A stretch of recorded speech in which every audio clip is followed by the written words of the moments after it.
Welcome to the CareerLab Podcast with your hosts, America's career counselor, Julie LaCroix and Joel Siegel. Hello, Julie. Hi, Joel. And let's welcome each other back to CareerLab. Well, how's everything with you today? I'm doing really well today. I've had a big week of interesting clients. Thankful for being an American this Independence Day week. And just as usual, Joel, loving our free market system. Career choice is alive and well. Choice is uniquely American, and we do love choice. Yes. I've had a complex week with a lot of complex business problems that I've been helping people solve. And give us a sample, Joel. Tell us what you've been doing. I have a client who's got to bring on more middle-level kind of managers to his business. Mm-hmm. And he's having a lot of trouble doing that because his hiring guidelines are very restrictive. Some of the people that are recommended, he's not taking. And so it's one of those things where I know I can help him to grow his business and to be much more successful. He just needs to broaden his perspective on who he wants and what he can do. He's got a vision for his company that's a little too limited. So that's one of the challenges I've been working with this week. Well, I think sometimes in many career cases, I find that when people widen their lens, they create a larger field of opportunity. So if your circle is wider, you're just going to have a wider bleeding edge and more chance for happenstance. It's really important for everybody in and out of a leadership position. Another good tip from America's career counselor, because that's totally true.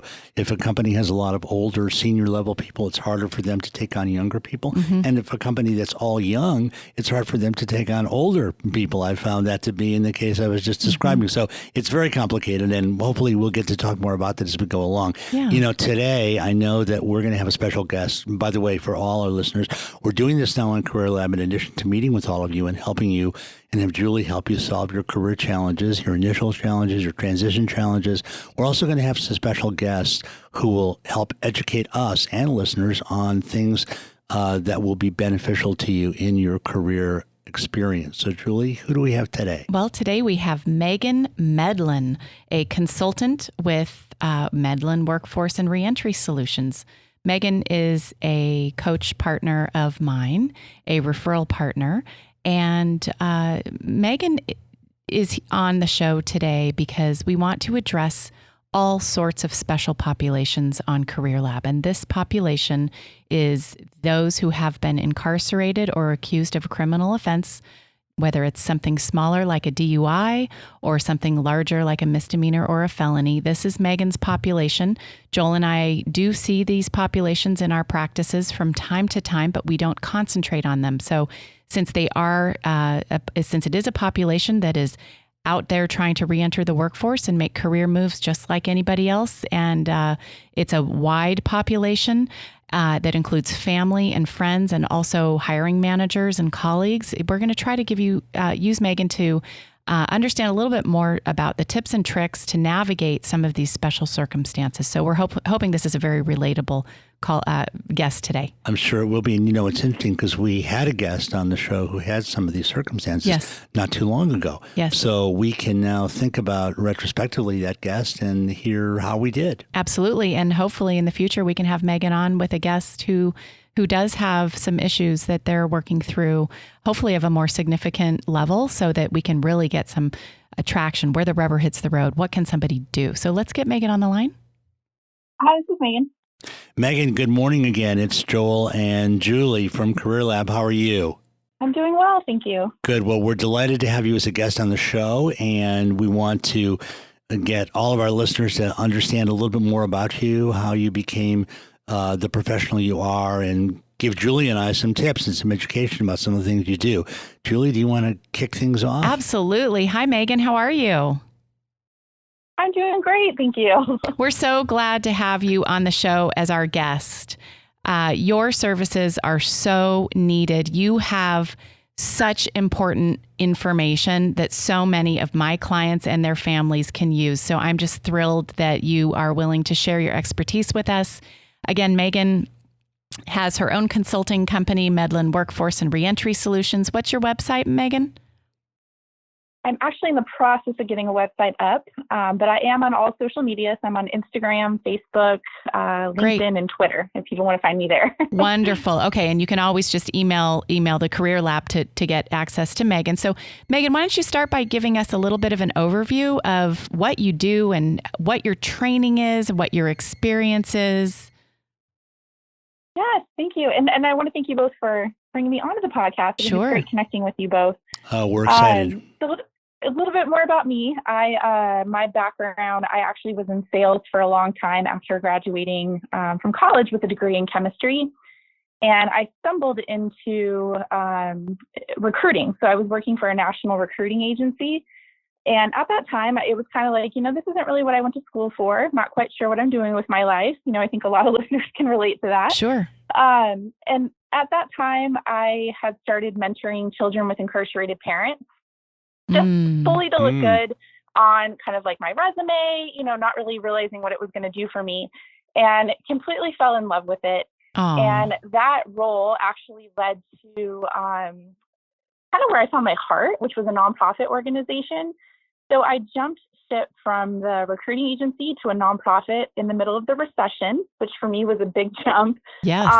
Early career move really too. Landed where I was supposed to be. So it's a local nonprofit organization that works with high-risk young adults, 18 to 28, who have multiple barriers to success.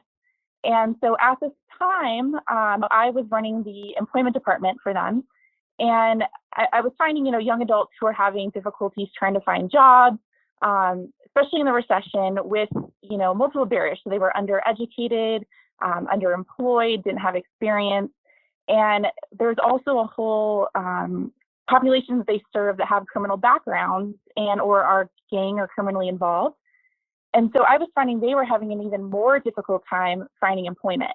And so they kind of became my passion, really helping these young adults get back on their feet and being successful in their job search. Wow. And so through that, over the years, I got my master's degree in criminology, law, and society, strictly focusing on what factors help people not recidivate. And at that time, I also got pulled on to Orange County's Reentry partnerships that are known as OCRAP, which I became the director of.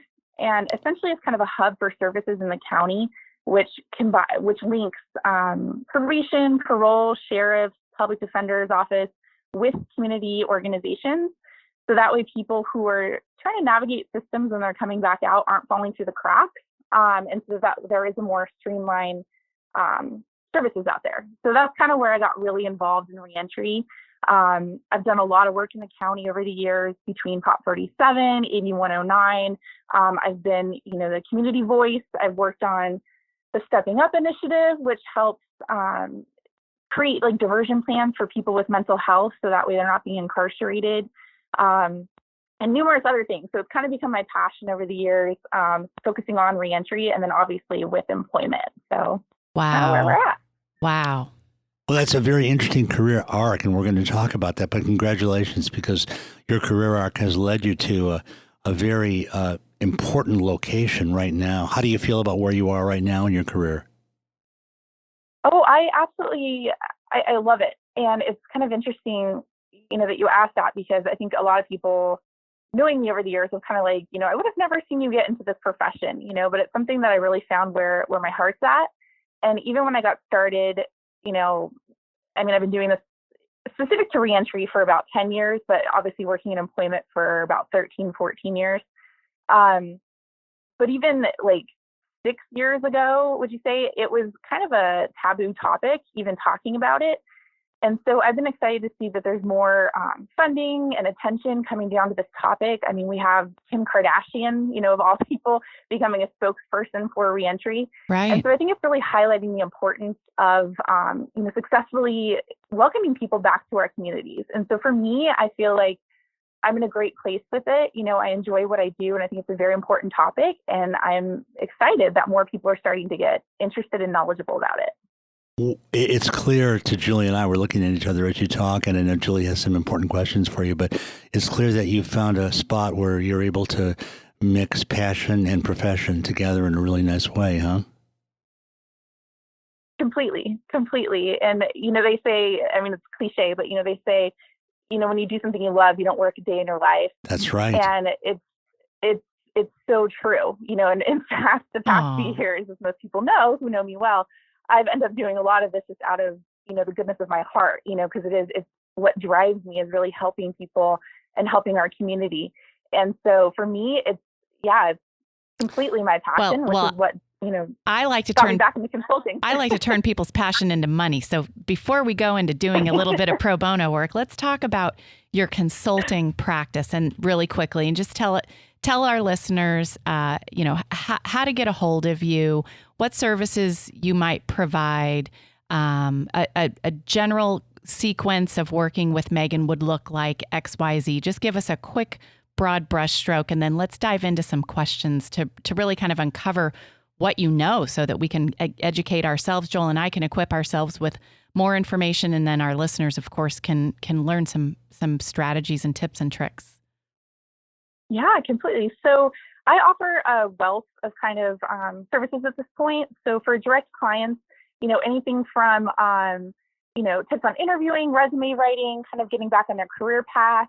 If they're looking for ways to help, reduce or expunge, their backgrounds, I'm not a lawyer, but I can, help them with services or advise on that end.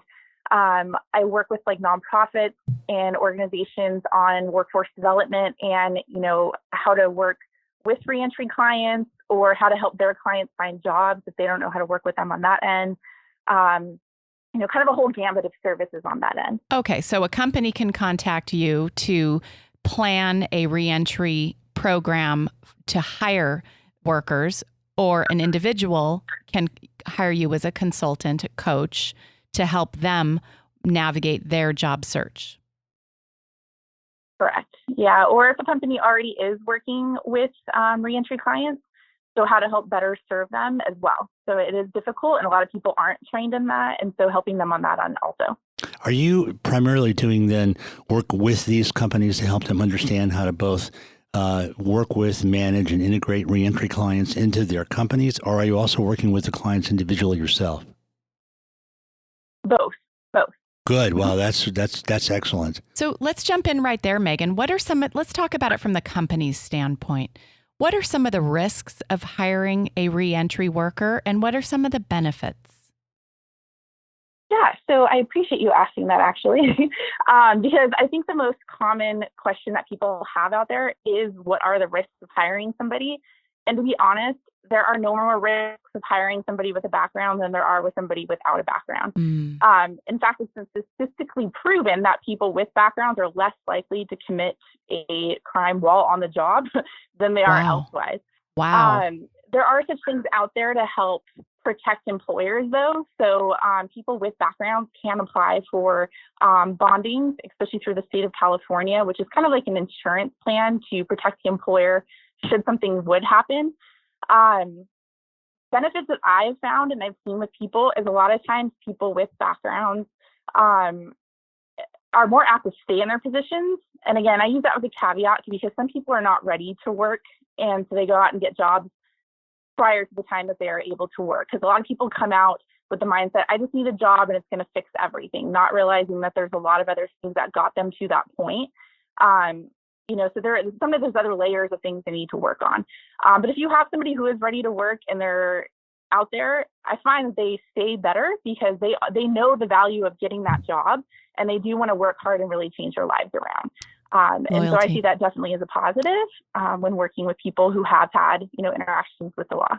So it sounds like with some of your clients, not just the companies, but with clients, you oftentimes do some preparatory coaching with them to get them ready to be able to actually work, even though, as you say, they come out, really wanting a job right now. It might be best for them to have a little bit of coaching and get them prepared before they go back into the workforce.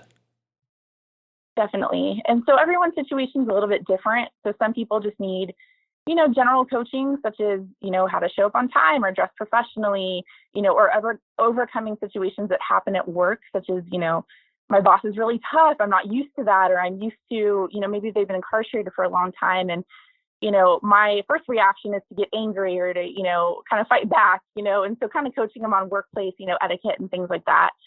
Some people, maybe it's a lot deeper, if they're struggling with sobriety issues or, instability in housing and things like that. And so maybe referring them to a program where they can get services that they need to get stable first is better suited for their situation as well. And you're fluent in those programs available, at least here in the Orange County, California area. Is that correct? Yes. Wonderful, yes, definitely. wonderful. So running OCREP, that was what we did was we kind of were the hub of services in the county. So I'm very fluent as far as what's out there or how to find them. Wonderful. So let's take an example of an archetype client. So let's say somebody comes out of jail with a misdemeanor. They've served 6 months to 2 years. They have a misdemeanor on their record. It's 3 years old. What is there a difference? I've heard there's a difference between a nonviolent and a violent crime. So can you tell us a little bit about how a hiring manager might perceive a nonviolent versus a violent misdemeanor? Yes, and that's actually a very intricate question because I believe it was last year when they passed Prop 57, there were certain crimes previously considered violent crimes that are now considered nonviolent crimes. And then also within the box, as of the beginning of the year, employers can't outright ask you about your convictions during an interview. So it's not until the time that they have an actual job offer that when they're going to run a background check, that they can ask about your convictions. And Wait, so can I just jump in, Meghan, right there, just to clarify that? That's a very important point for a lot of potential clients, and it relates to the changing law you've identified. So when a client who has a background with the justice system is applying, the employer can only ask them about their background relative to their interaction with the justice system when they're about to conduct a background check or when the results of the background check come in. How does that work? So it's at offer of employment. So if they are offering you employment and saying, we're offering you this job, pending a background check. So at that point is where you would disclose that you have a background. And then as of 2012, there was recommendations in a law that came out that said legally an employer cannot not consider you for a position if your conviction has nothing to do with the job. So for instance, say I'm applying to be a cashier, at Target. Sure. And I have a petty theft. At that point, the employer could say, yes, that's relevant to the position. So, we don't feel comfortable extending that job offer. Sure. Obviously, it's difficult to prove, that's why an employer didn't hire you. But that's the only time that they can ask about your background as of the beginning of this year. So when you do the beginning of the vetting of a potential employee and you're asking a whole bunch of questions before, as you say, you've made that offer as an employer and there's that interaction, at that time, it's not incumbent upon the candidate for the job to disclose that part of their background. Correct. Yeah. And the reason behind that was because before with that box, as they call it, where, they ask you have a felony conviction, yes or no. A lot of people got screened out at that point and they weren't able to at least present themselves and say, hey, here's where I'm at. I've turned my life around. I've done X, Y, Z, at least meet me, see my skills. They weren't even getting to that point. And so that was kind of what was the basis of the law. And so that way people at least get a chance to be in front of the employer to present themselves and kind of say where they're at that right, point. And that's why I wanted to bring that up. The employer to decide. Right, because I think, that's a huge issue because a number of people couldn't even really get in front of their employer or potential employer knowing that they would be screened out. So that is tremendous information for our listeners. Now knowing that they can actually go through this part of the front end of the process, not have to disclose and actually be more evaluated on who they are as a person and a candidate, not just that one part of their background. And an opportunity to advocate for themselves, which is the key to, at least from the viewpoint of my professional association, the National Career Development Association, the research points directly towards advocating for yourself and having others advocate for you. That's the number one activity in job search that somebody who has some kind of criminal record should be engaging in. And it sounds like this law has opened the door for a lot more self-advocating and peer advocating, and then letting the background check be then the deciding factor. Completely. Wonderful. And then employers have changed a lot of their policies too to say, what are some of the trends? In my experience working with them, they'll take a chance on somebody if they're like, hey, I really like you. It sounds like you've changed your life around. This was X amount of time ago or whatever it was, and kind of go from there. Okay. So what about when you say the box, let's say somebody's doing an online application, is there still a checkbox for do you have some kind of record? As far as I understand, there still is. So there's not supposed to be. The irony is, even in my own experiences recently, not even with background checks, but a couple other questions, such as asking like your salary history, which is also something they can't ask anymore. They can't ask that anymore. I've seen that on a lot of applications. Mm-hmm. And so people can either report that. So there are organizations out there that you can report that to, that they will follow up, because obviously if you say something about it where like, hey, you're not allowed to ask that question, it's kind of like a key that like, hey, you have a background, right? So otherwise you would just check no and move on with your day. But so there are organizations out there that will help contact that employer and say like, hey, you're like not compliant, you're not abiding by the law by having that on your application. You should fix that kind of thing that's out there. However, I would recommend at the end of the day, if it is on there and that is a job you want to apply for, still just be honest with it. Okay. And that's the best you can do, and hope you're going to get an interview, but I just don't report it to somebody. Just to help our listeners with this, what you're saying. So in terms of a potential employer asking you about your salary history, the status of the law now is that what? In the state of California, they cannot ask you what your salary was. They can ask you what your expectations are. Yeah, good. Wanted to make sure everybody heard that, because I think a lot of times people don't know that. That was a big win. I gave that one a standing ovation. You should be you should be based on your skill level today and your potential, not your past pay. What somebody else valued you at is not market value necessarily. Can you ask a client, Meghan? Can you ask a potential employee what they feel their range of expected income would be? You can ask them that. Yes, I believe so. Yes. Yeah, because you're asking them what sort of salary they want. Mm-hmm. You could say, without putting a specific number on it, what range do you feel like your income you want to be? Good. Yeah. Okay. And just for the listeners who are wondering, well, how do I come up with that number? Negotiating a salary shouldn't be super complicated. Go to salary.com, Glassdoor, and the BLS, Bureau of Labor Statistics, and get some basic information and come up with about a $10,000 range. There is information out there that is the mark-to-market range for you, given your years of experience and the job title you're pursuing.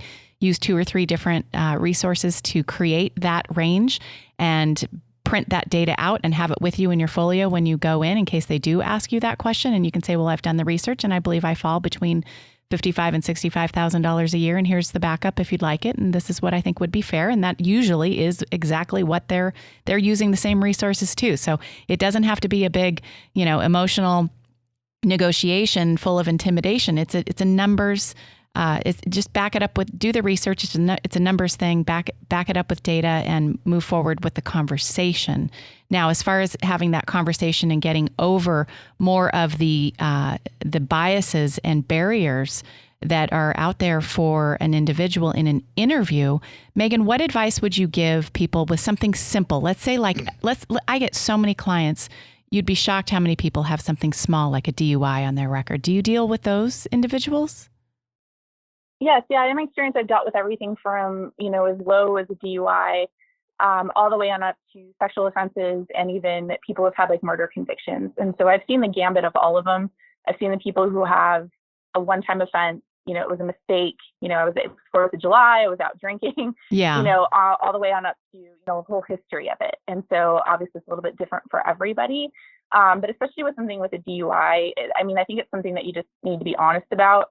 And understanding that there are certain employers, if you're going to a position where they're going to be insuring you for driving or something like that, where they may not be able to hire you or put you on their insurance, but, understanding that from the get-go.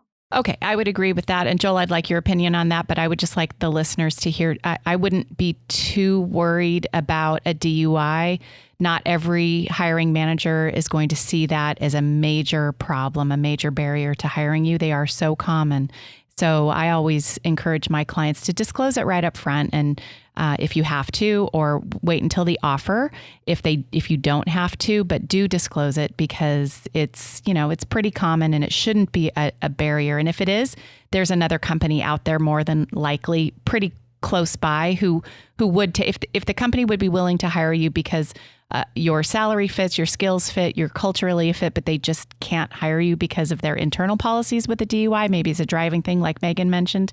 Then just keep moving on and try to find something else. If you fit there, you probably fit somewhere else, and we just need to move on to the next opportunity where the DUI isn't going to be a barrier. But for the most part, I don't really think it's a huge barrier. Joel, what do you think? No, you summed that up just about as well, and I completely agree with you. I was wondering, for our listeners to understand more about you, Meghan, and what you do, and to highlight your work. So you also work with companies. And in your work with companies from your agency, do you encourage them or train them to understand how to bring on people who've had a history of problems? Do you set mandates? Do companies contract with you? How does that part of your business work so our companies out there who are listeners of our podcast can reach out to you and perhaps interact with you? Tell us about that. Yeah, definitely. So again, kind of a range of services on that end, depending on the company and what they're doing or looking to do. Because some people it's looking for, are they, what are their kind of rights, with hiring somebody, as Julie, I think, brought up earlier, is, some people want to take that chance on somebody to hire them, but they don't necessarily understand, like, hey, is that going to be a risk for my company? Are there things in line for me? And so helping employers understand, obviously, what sort of insurances, if you will, are out there, such as bonding, things like that. There's tax credits for hiring people.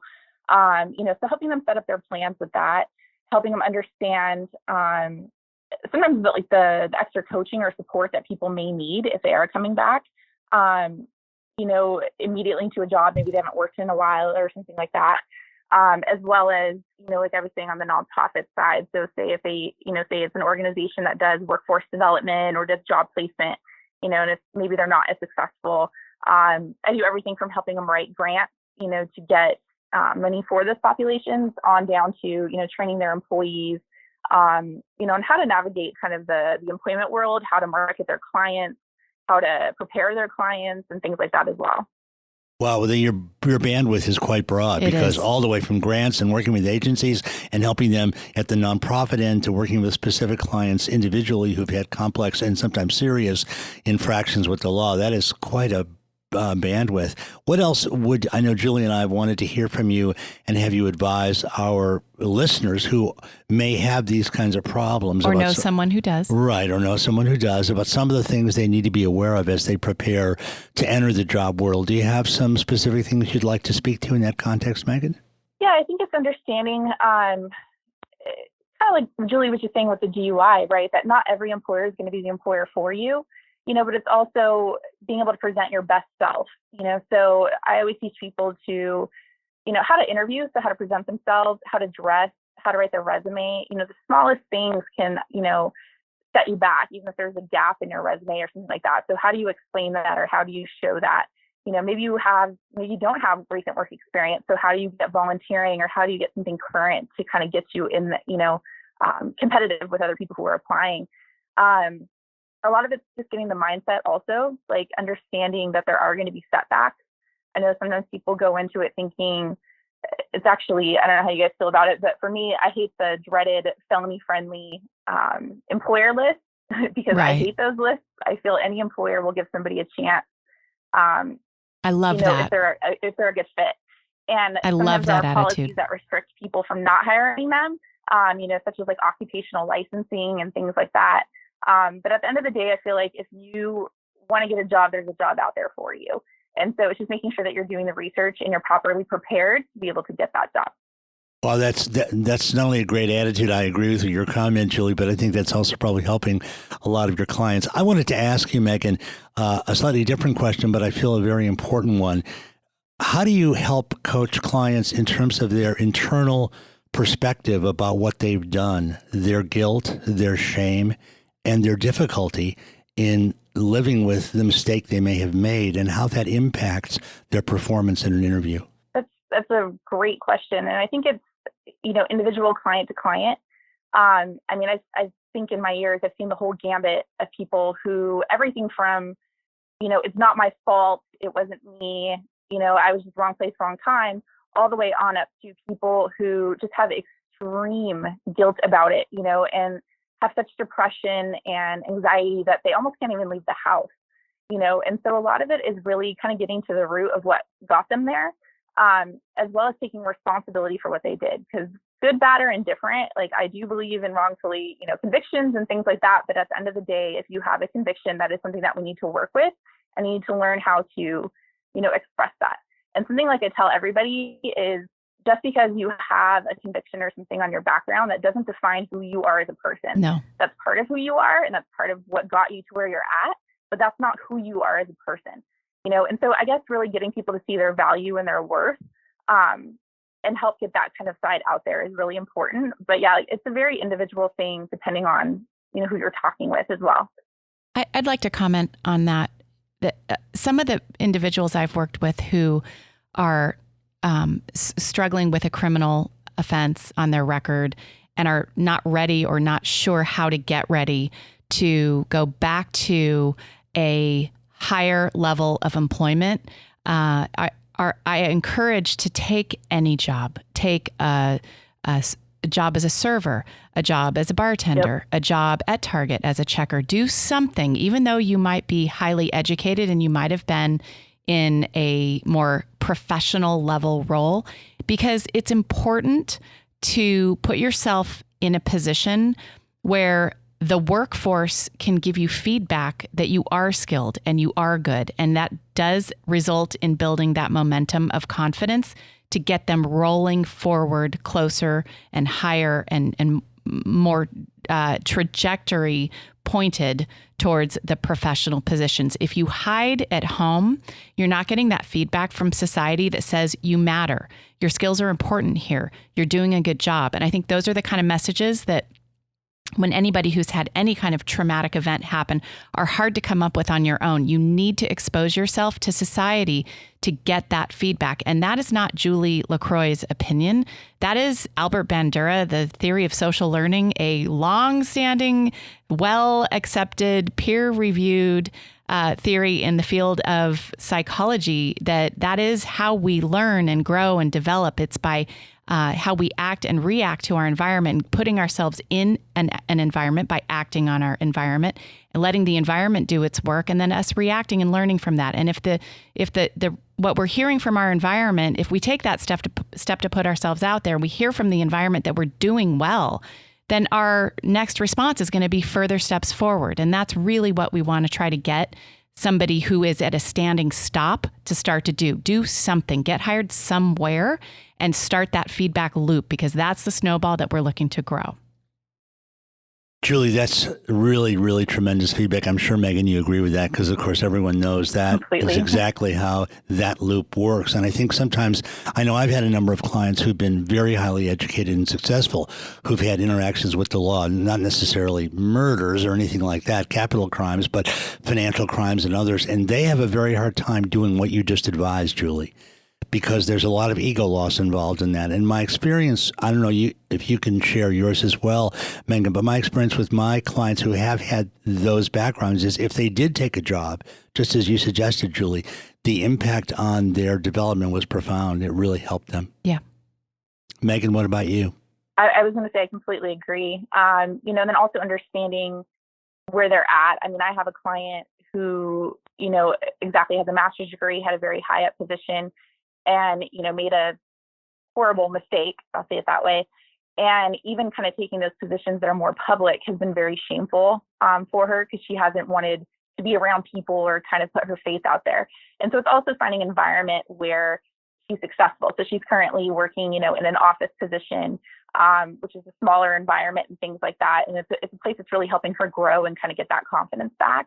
And so I think it's hugely important for people, yes, just to kind of get back out there and get that positive feedback. And building resilience for that. Right. And you're obviously, that shows your sensitivity, Meghan, as her coach and advisor, to help put her in an environment that was kind of sheltered a little bit. It was a smaller office where she could actually function and do well. And for those clients and listeners out there listening, that's a message that there is a road for you to get back that doesn't necessarily put you, in the center of an amphitheater. You can be somewhere where you can find a position for yourself and begin, as Julie has so eloquently pointed out, to gain confidence in yourself again.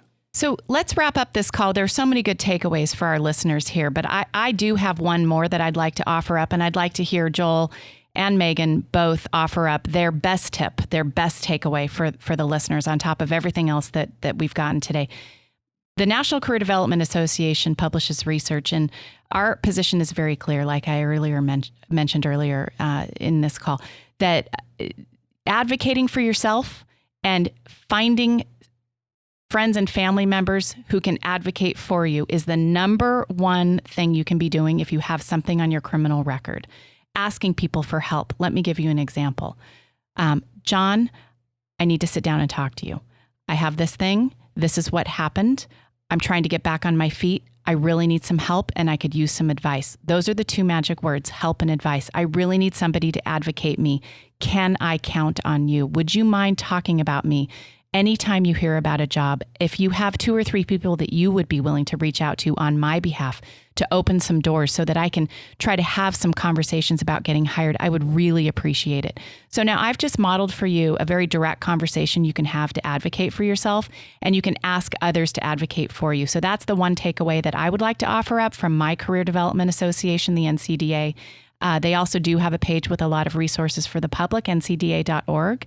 And Joel, I'd like to pass that to you and then let you close the call with Meghan with hers. Sure, thanks. That was a really good tip. I'm glad you shared that. My advice to my most important advice to clients about this whole area, and then of course we'll want to hear from you, Meghan, on your summary comments, would be that if you have a situation like this where you've done something wrong and you need to re-enter the job market, Meghan was right, of course, in saying that taking full responsibility for your behavior is important, but it goes beyond that. The single most important thing is that you demonstrate to either yourself, others, or the world that you've changed, and that the mistake you made, you will not make again.